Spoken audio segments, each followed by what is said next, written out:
বুধবার বিশাখাপত্তনমে কেকেআরের কাছে হেরে গিয়েছে দিল্লি। আগে বল করে 272 রান হজম করেছে, জবাবে শেষ হয়ে গিয়েছে 166 রানে। সেই হারের পর আরও বড় ধাক্কা অপেক্ষা করছে ঋষভ পান্ত এবং গোটা দলের জন্য।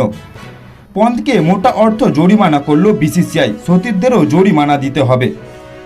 চলতি আইপিএলে দ্বিতীয়বার পন্তের ওভার রেটের জন্য শাস্তি পেতে হচ্ছে পন্তের দলকে। বোর্ডের বিবৃতি অনুযায়ী পন্তকে 24 লক্ষ টাকা জরিমানা করা হয়েছে। বাকি সদস্যদের 6 লক্ষ টাকা বা ম্যাচ ফ্রি 25% মধ্যে যেটি কম হবে সেই টাকা জরিমানা দিতে হবে। এই নিয়ে একই প্রতিযোগিতায় দুবার নিয়ম ভাঙার জন্য পন্তকে এত বড় শাস্তি পেতে হচ্ছে। এর আগে 31শে মার্চ চেন্নাই সুপার কিংসের বিরুদ্ধে পন্তের ওভার রেটের জন্য পন্তকে জরিমানা করা হয়েছিল।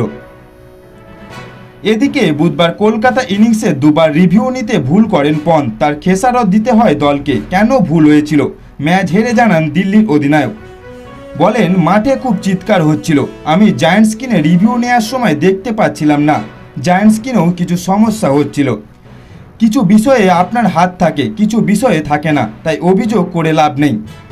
তবে পন্তের কথা থেকে স্পষ্ট রিভিউ নিতে ভুল করার জন্য প্রযুক্তির দিকেও আঙুল তুলছেন তিনি। তো বন্ধুরা, ভিডিওটি ভালো লাগলে একটি লাইক, কমেন্ট, শেয়ার ও সাবস্ক্রাইবারের বোতামটি প্রেস করে পাশে থাকবেন। ধন্যবাদ।